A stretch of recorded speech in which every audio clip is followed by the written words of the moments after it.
Hi guys! Ituturo ko po sa inyo ngayon kung paano ibalik yung keyboard ng ating cellphone na hindi mag-display kahit anong pindot po natin.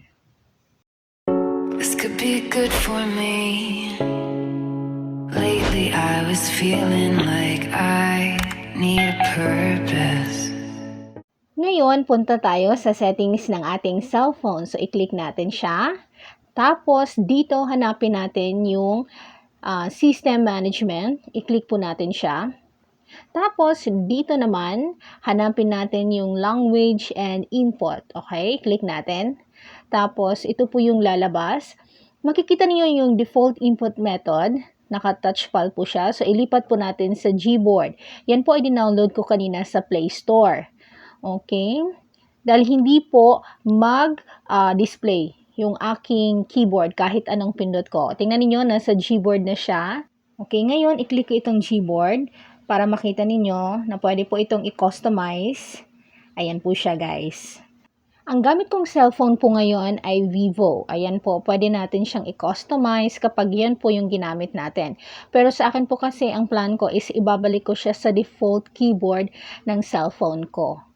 Kung naranasan mo din ito, panoorin mo po ito hanggang dulo para malaman mo kung paano gagawin. Ngayon naman, punta tayo sa message. Okay, click natin siya tapos i-try natin kung okay na ba yung Gboard. Okay, gumagana na siya. Okay, ulitin ko lang.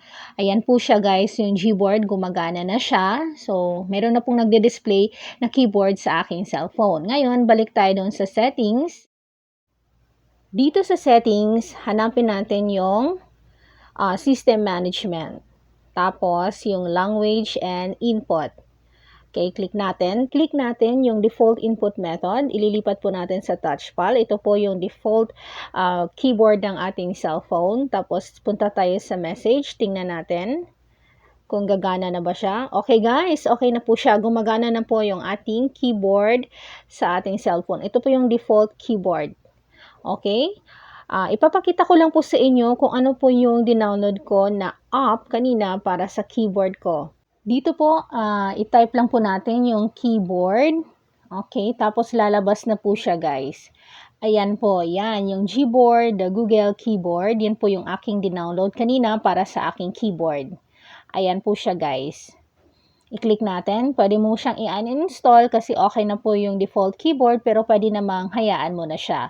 Okay, balik tayo sa settings tapos hanapin ulit natin yung system management. Asa na ba siya? Ayan. Tapos, hanapin natin yung language and input.